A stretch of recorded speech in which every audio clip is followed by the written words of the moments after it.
నమస్కారం అండి. ఈరోజు అన్నవరంలో ఒక మంచి కార్యక్రమం చేయడం జరిగింది.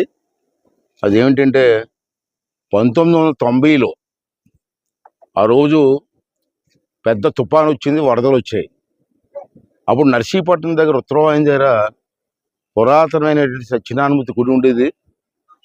మొత్తం ఆ గుడి అంతా కూడా వరదలో కొట్టుకుపోయింది. రాత్రి మీద ఉదయం వెళ్ళి చూస్తే అక్కడ గుడే లేదు, వరదలు కొట్టుకుపోయింది. అప్పుడు పెద్దలందరం కలిసి మళ్ళీ గుడి కట్టాలా అని ఒక నిర్ణయం తీసుకొని ఉత్తరవాహిని యువతల పక్క రైట్ సైడు ముందు ఖాళీ స్థలం చూసుకొని అక్కడ సత్యనారాయణమూర్తి గారి స్వామి గుడి కట్టాలని చెప్పి మేమంతా నిర్ణయం తీసుకోవడం జరిగింది, పెద్దలందరూ కలిసి. అప్పుడు గుడికి శంకుస్థాపన చేసాం. అయితే ప్రజలందరూ సహకరించారు, దాంట్లో అనుమానం లేదు. కానీ పూర్తి స్థాయిలో గుడి కట్టలేకపోయాను నేను, కొంచెం ఆర్థిక ఇబ్బందుల వల్ల. అప్పుడు నాకు ఆలోచన వచ్చి మన అన్నవరం దేవస్థానం చైర్మన్ గారు రోహిత్ గారిని కలిశాను ఒకరోజు. అలాగే అన్నవరం వచ్చి కలిసి, సార్ మన స్వామివారి గుడి 70% పూర్తి అయిపోయింది, ఇంకా 30% పూర్తి అవ్వలేదు, కొంచెం ఆర్థిక ఇబ్బందుల వల్ల అని చెప్తే, అప్పుడు మన చైర్మన్ గారు నేను టేకప్ చేస్తానని చెప్పి మిగిలిన అమౌంట్ అంతా దేవస్థానం నుంచి ఇచ్చి ఒక బ్రహ్మాండమైన గుడి కట్టించారు. అక్కడ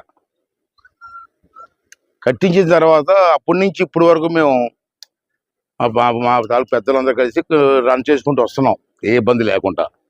అయితే ఆర్థికంగా ఇబ్బందులు ఉన్నాయి. ఆ గుడిని కూడా అనుకున్న స్థాయికి తీసుకెళ్లాలంటే ఒక ప్రచారం జరగాల. గుడి ఉత్తరవాహిని దగ్గర గుడి ఉంది అన్న విషయం ప్రజలకు తెలియాలంటే ఇప్పుడు మేము చేస్తున్న కార్యక్రమాల్లో తెలియదు. అంచేత ఒక రోజు మన చైర్మన్ గారికి ఫోన్ చేశాను నేను, రోహిత్ గారికి. సరే గుడి కట్టాం, కానీ గుడిని మెయింటైన్ చేయడం కాస్త చాలా ఇబ్బంది అవుతుంది. అంటే గుడి మేము దత్తత ఇచ్చేస్తాం అన్నవరానికి, మీరు యాక్సెప్ట్ చేయండి సార్ అంటే నాకు 6 రోజులు టైం ఇమ్మన్నారు. 6 రోజుల తర్వాత అతనే స్వయంగా ఫోన్ చేసి ఓకే సార్ తీసుకుంటాం, గుడి తీసుకుంటాం, ఇక్కడి నుంచి మేమే మెయింటైన్ చేస్తామని చెప్పి రోహిత్ గారు చెప్పడం జరిగింది. అనుకున్న ప్రకారంగా అయితే మీరే ముహూర్తం పెట్టమని చెప్పాను నేను. ఈరోజు ముహూర్తం పెట్టారు.